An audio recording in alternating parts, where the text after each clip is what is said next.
Alors, nous sommes sur le point de créer notre première mesure, notre premier visuel plutôt pour notre tableau de bord. Ici, ça va être un tableau croisé dynamique. Donc ce tableau croisé dynamique là va arriver sur une nouvelle feuille. Il faut garder ce principe là pour les tableaux de bord à base de tableau croisé dynamique. Pourquoi? Parce que vous allez en fait vous assurer qu'une feuille plutôt se charge de vous afficher un visuel. Son nom doit être cohérent. S'il faut en rajouter d'autres ou aller rechercher la source d'un dysfonctionnement, vous ne serez pas perdu. Donc évitez de mettre tous vos tableaux croisés dynamiques sur une seule feuille. C'est possible techniquement, la question n'est pas là, c'est la difficulté du suivi par la suite. Donc je dirais nouvelle feuille de calcul, voilà. Donc du coup, j'ai mon tableau croisé dynamique qui arrive. Ce tableau croisé dynamique va me servir en fait à créer mon visuel ici, qui va me permettre de représenter les ventes par agent. Donc ici, je vais déjà commencer par renommer ma feuille. Voilà. Ce tableau croisé dynamique, quand vous le créez, vous remarquez en fait qu'il y a un nom là. C'est en fait le nom du tableau croisé dynamique. Cet objet, vous devez aussi le renommer afin de vous retrouver plus tard par rapport à quel tableau croisé dynamique vous êtes en train de manipuler. Donc du coup, il faut aller sur le menu Analyse et vous avez le nom là. Donc vous avez d'autres zones où vous pouvez le retrouver, c'est le plus simple. Donc ici, ça va être vente par agent. Voilà, ça me va. Très bien. Et vous voyez, ça reprend le nom. Alors, une fois qu'on a fait ça, on peut en fait directement intégrer notre tableau croisé dynamique. Alors, pourquoi j'ai pris d'abord le soin de créer un tableau croisé dynamique, ensuite un graphique croisé dynamique? C'est simplement pour comprendre que vous n'êtes pas obligé de directement créer le graphique croisé dynamique. Donc, je fais une petite pause là pour montrer en fait l'autre façon de faire. Donc si je passe directement par insertion graphique croisé dynamique, voilà, hop, nouvelle feuille. Ok, vous remarquez que j'ai choisi l'option graphique seul et pourtant j'ai le graphique et j'ai le tableau. Donc ce graphique est piloté par le tableau de toute façon. La différence en fait, c'est que quand vous êtes dans un tableau croisé dynamique, vous avez des zones de lignes, des zones de colonnes. Pour un graphique, vous avez plutôt une zone d'axe des catégories et une zone de légende pour les séries. Donc voilà la seule différence. Donc je vais supprimer cette feuille là. On revient sur nos ventes par agent. Donc on va glisser les agents en ligne, voilà, et on va mettre les montants des prix de vente. Donc ici, il faudra que je m'assure, même si le tableau croisé dynamique évolue, par exemple s'il y a des lignes en plus ou s'il y a des colonnes en plus, que le format que je vais mettre, parce que les montants ne sont pas formatés, que le format puisse suivre. Donc pour ce faire, vous avez plusieurs façons de faire, soit un clic droit, format de nombre, et surtout pas format de cellule, parce qu'autrement vous formatez une cellule, ou sinon vous pouvez formater le champ en passant en bas à droite par l'option. Donc je préfère ce raccourci qui est beaucoup plus rapide. Donc clic droit, format nombre, voilà. Donc c'est les montants, donc on va passer par montant monétaire, sans décimale, ça me va avec le séparateur, ok. Là, je vais maintenant demander à mon graphique croisé dynamique d'arriver, il va me demander quel type de graphique je veux. Donc c'est pas une répartition, en fait, je veux afficher tous mes commerciaux. On va utiliser l'histogramme et on va voir un tout petit peu voilà, l'impact d'un type de graphique. Ce qui se passe, c'est que le tableau croisé dynamique dans notre cas, puisque c'est des agents, les libellés sont très longs. Donc l'histogramme n'est pas très adapté au niveau des étiquettes pour cela.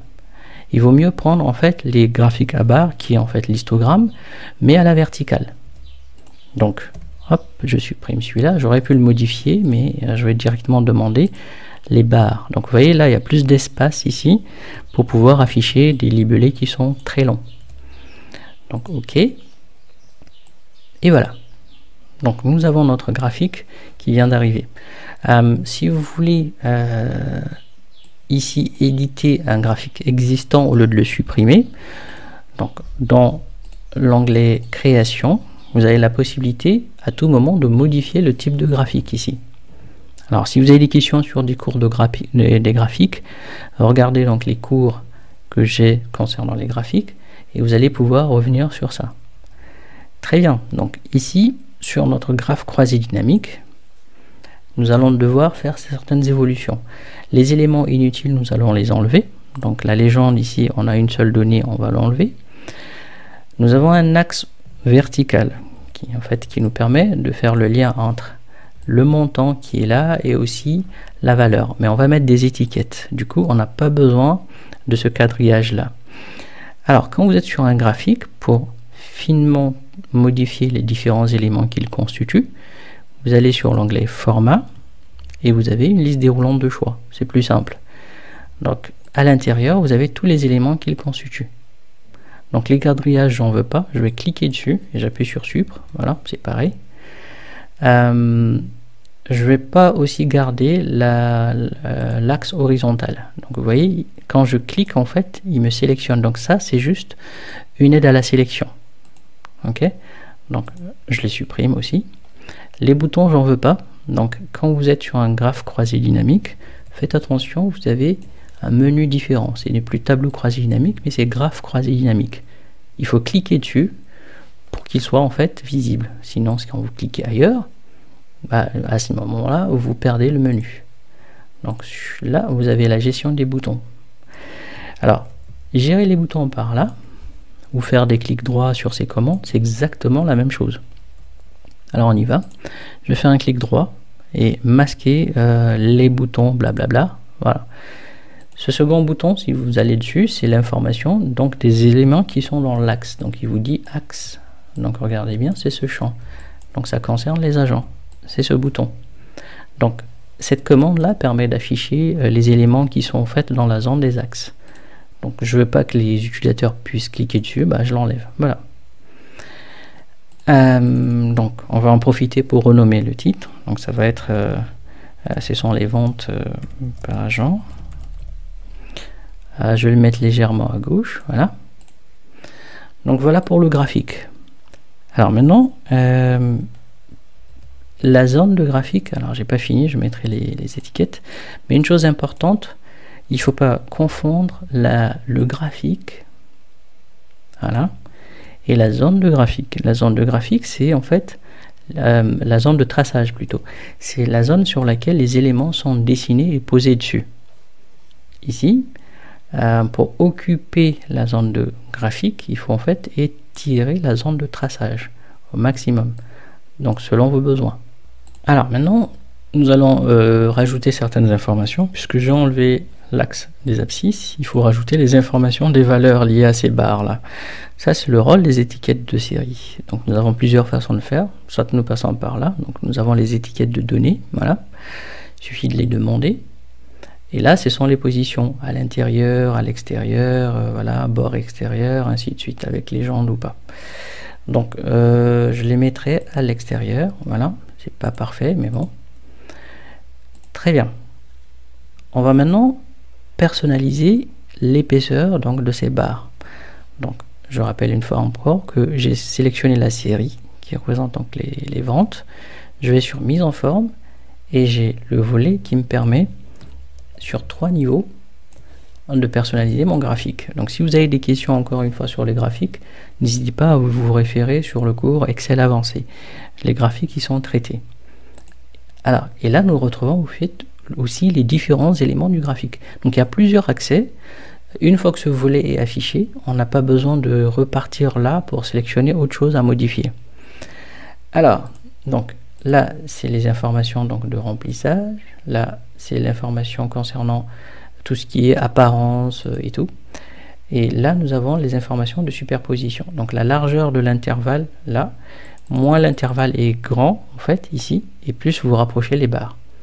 Je mettrai par exemple 50%. Voilà. Vous pouvez essayer à tâtons à ce niveau-là. Bon, c'est déjà pas mal. Maintenant, hop, on va ramener notre graphique de l'autre côté sur notre tableau de bord. Donc il y a juste à sélectionner le graphe, à le couper. Donc soit clic droit, on peut le couper. On a des options de déplacement, mais bon, on peut s'en passer. On va couper simplement et coller. Voilà. Donc je vais le coller ici et je vais le réadapter pour qu'il tienne dans ma zone. Il ne faut pas oublier que le but c'est qu'il remplisse cette zone là.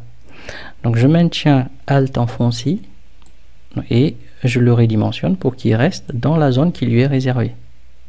Ok, donc c'est pas mal. Maintenant, ce qu'on aimerait faire, c'est pouvoir ici filtrer les informations par année.